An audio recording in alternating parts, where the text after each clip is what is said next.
नमस्कार, supply chain India के इस एपिसोड में आपका स्वागत है। इस बार आप देखेंगे नए खिलौना कानून से चीन को लगेगा झटका और भारतीय रेल को बनाया जाएगा व्यापारियों की पहली पसंद। माल ढुलाई होगी सस्ती और आसान।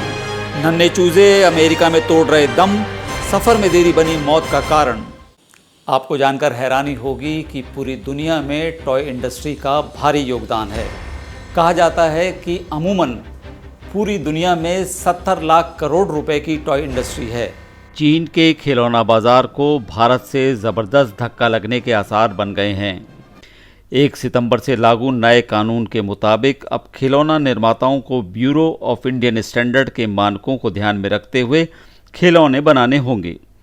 ये खिलौना निर्माता चाहे भारतीय हों या विदेशी, अब उनको 14 वर्ष से कम आयु के बच्चों के लिए खिलौना बनाते हुए निर्धारित सुरक्षा मानकों पर खरा उतरना होगा।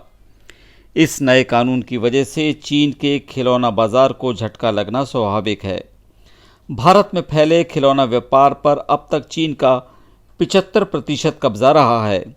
वर्ष 2019-20 में चीन ने भारत में 4,000 करोड़ रुपए के खिलौने निर्यात किए थे। उपभोक्ता मामलों के मंत्री रामविलास पासवान ने कहा है कि भारत से देश में आने वाले सभी खिलौनों को भारतीय मानकों पर खरा उतरना होगा। खिलौनों की चेकिंग के लिए 7 प्रमुख बंदरगाहों पर ब्यूरो ऑफ इंडियन स्टैंडर्ड के अधिकारियों को तैनात किया जा रहा है।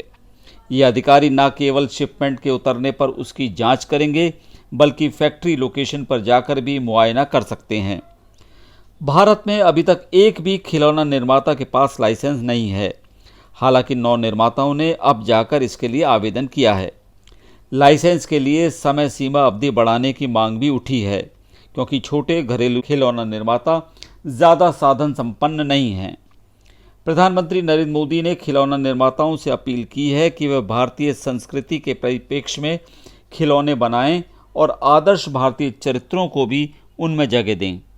खिलौने जहां बनते हैं वहां की विजिट करना, इन सबको करिकुलम का हिस्सा बनाया गया है।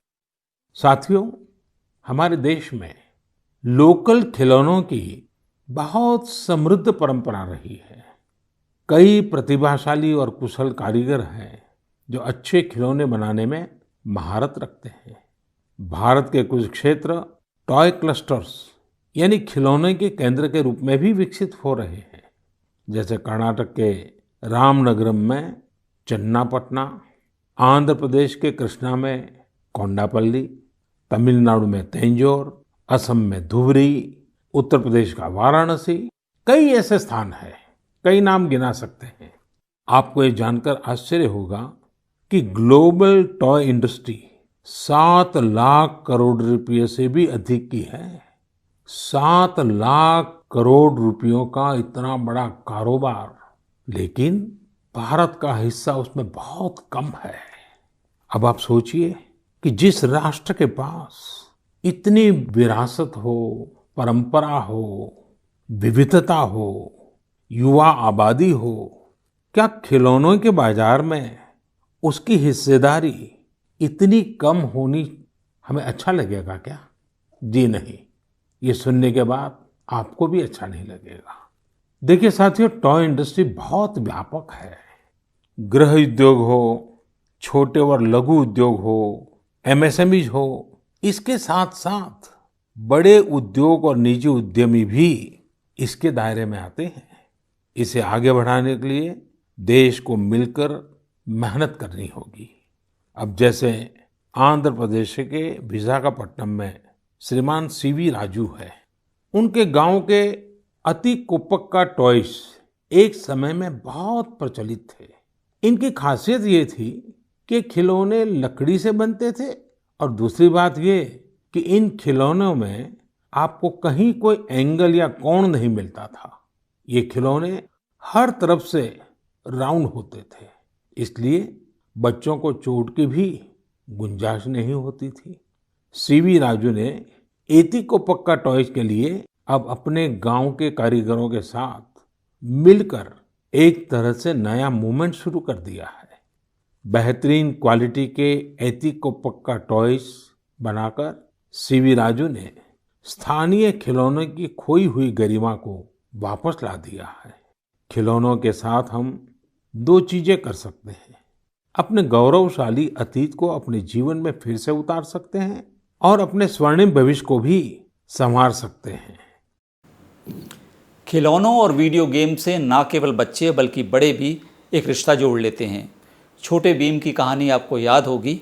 जब छोटे भीम ने अपनी बचपन की सखी छुटकी को छोड़ करके राजकुमारी इंदुमती के साथ रिश्ता जोड़ा तो इंटरनेट पे ना केवल बच्चों ने बल्कि बड़े लोगों ने भी बवाल मचा दिया। उनका कहना था कि इंदुमती के साथ छोटे भीम का नाता अनैतिक है और उसे वापस अपने बचपन की सखी छुटकी के पास लौट जाना चाहिए। फाइनली स्क्रिप्ट राइटर को स्क्रिप्ट में बदलाव करना पड़ा और छोटे भीम वापस छुटकी से आके जुड़े। भारत में अमूमन व्यापारी ज़्यादातर माल की आवाजाही के लिए सड़क मार्ग का इस्तेमाल करते हैं, लेकिन भारत सरकार अब कुछ ऐसे कदम उठाने जा रही है कि व्यापारियों की पहली पसंद रेल मार्ग होगा। रेल मार्ग को फिर से प्रशस्त किए जाने को लेकर नई योजनाएं तैयार की गई हैं। तीव्र सेवा इन नई स्कीमों में से एक है। रेल मार्ग शुरुआत से ही माल की आवाजाही का बड़ा साधन रहा है। कोयला, सीमेंट, फर्टिलाइजर्स, तेल, दूध, स्टील आदि रेल मार्ग से ही ज्यादातर अपने गंतव्य तक पहुंचते थे, लेकिन अब ऑटोमोबाइल और दूसरे उत्पाद भी सड़क परिवहन की बजाय रेल यातायात में उत्सुकता दिखा रहे हैं।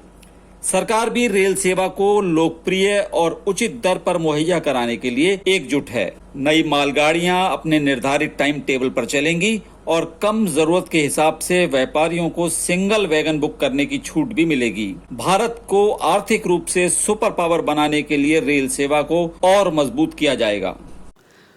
रेल मार्ग को बेहतर बनाने के लिए सरकार क्या कदम उठाने जा रही है, इस बारे में हमने बात की है rail logistic expert Surya Narayan Singh से। बल्क कार्गो में काफी एम्बिशियस प्लानिंग कर रहे हैं। जैसे कि मैंने आपको पहले बताया कि ये लॉजिस्टिक पार्क की तरह सेगमेंट क्लस्टर डेवलप करना चाह रहे हैं। जैसे कि एक मैं आपसे शेयर करता हूं, ये सूरत को हब बनाकर वापी से लेके बड़ौदा तक के सारे कस्टमर्स को टैप कर रहे हैं और उनको सूरत में कन्वर्ट करना कर रहे हैं, जिससे कि जो ट्रैफिक आपका बॉम्बे जा रहा था या वापी जा रहा था वो सूरत ही आ जाए। अच्छा, सूरत में जो लॉजिस्टिक पार्क के तहत इनकी प्लानिंग है वो ये है कि वहीं पर ये पैकेजिंग, स्टोरेज और फर्दर ट्रेन में लोड करने की व्यवस्था वहीं से करेंगे, जिससे कि कस्टमर के एंड में उनको एडिशनल वेयरहाउस लेने की जरूरत नहीं पड़ेगी। अच्छे पैकर्स के थ्रू जो है उनके कार्गो जो है पैक होंगे। कस्टमर के एंड में कॉस्ट कम करना, साथ ही समय सारणी के तहत ट्रेनें चलाकर इनको जल्दी से जल्दी गंतव्य तक पहुंचाना एक बहुत ही बेहतर कदम है। इसमें मैं मानता हूं कि काफी हद तक रेलवे सफल होगी रोड से ट्रैफिक कन्वर्ट करने में। और अब हमारे साथ जुड़ गए हैं उल्लास अंबेगांवकर, जो हमें बताएंगे कि इस परिवर्तन से निपटने के लिए सड़क मार्ग में क्या मोर्चाबंदी की जा रही है। पिछले कई दिनों से आपने अखबारों में पढ़ा होगा या टीवी पे सुना होगा कि इंडियन रेलवेज जो काफ़ी परफॉर्मेंस इम्प्रूव कर रही है लॉजिस्टिक्स सेक्टर में, मतलब माल ढोने के तरीके, माल ढोने की कैपेसिटी।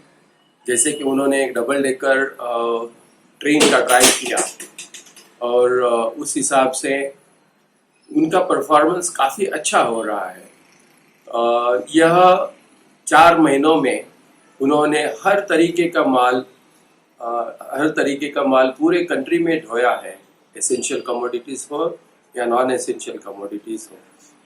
तो इसकी वजह से लॉजिस्टिक सेक्टर या ट्रकिंग ट्रांसपोर्टेशन में काफ़ी बड़ा बदलाव आने का मैं सोच रहा हूँ। इसमें लास्ट माइल और फर्स्ट माइल, यह मतलब कस्टमर से लेके ट्रेन स्टेशन तक और ट्रेन स्टेशन से लेके कस्टमर तक, इस तरीके का बिजनेस ज़्यादा उभरेगा, जिसमें 0 से 500 किलोमीटर तक का सफ़र जो लास्ट माइल और फर्स्ट माइल के डेफिनेशन में आता है वह काफ़ी बढ़ेगा, जिसमें 1 से लेके 50 तक के ट्रक कंपनियां काफ़ी अच्छा बिजनेस कर सकेगी, क्योंकि सबसे पहला डिस्टेंस कम होने की वजह से ड्राइवर हर रोज या एवरी अल्टरनेट डे हर दूसरे रोज घर जा सकेंगे।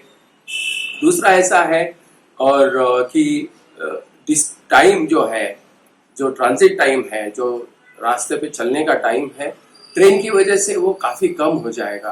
अगर हम लोग कम से कम 20% भी पकड़ेंगे तो सरकार की या लॉजिस्टिक्स ट्रांसपोर्टेशन सेक्टर की काफ़ी इम्प्रूवमेंट हो जाएगी और इसमें छोटे ट्रक वालों को काफ़ी फ़ायदा होगा। तो ये थी एक तस्वीर सप्लाई चेन की भारत में। अब हम आपको सीधे ले चलते हैं अमेरिका, जहां सफ़र में देरी की वजह से लाखों चूजे रास्ते में ही दम तोड़ रहे हैं। अमेरिका की डाक सेवा पर कोरोना की वजह से सवालिया निशान लग गया है। किसानों का आरोप है कि डाक सेवा में देरी होने के कारण रोजाना हजारों चूजे भूख प्यास से मर रहे हैं। शिकायत करने वाले किसानों में से एक मेडन गूच का आरोप है कि उसके पास पहुंच रहे शिपमेंट में रोजाना 500 चूजे मृत पाए जाते हैं। पिछले 6 सालों में ऐसा कभी नहीं हुआ। चूजों की मौत ने ट्रंप सरकार को भी कटघरे में ला दिया है।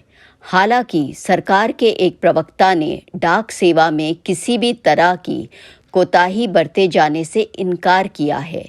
कहा जा रहा है कि सालों से पोल्ट्री फार्म तक चूजे सुरक्षित पहुंच रहे थे।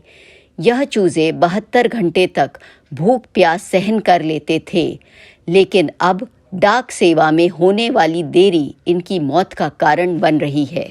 सप्लाई चेन इंडिया का ये एपिसोड आपको कैसा लगा हमें ज़रूर बताइएगा और कमेंट सेक्शन में जाकर अपने सुझाव भी हमें ज़रूर दीजिएगा। हम आपसे बहुत जल्द फिर मिलेंगे। तब तक के लिए सुरक्षित रहिए। नमस्कार।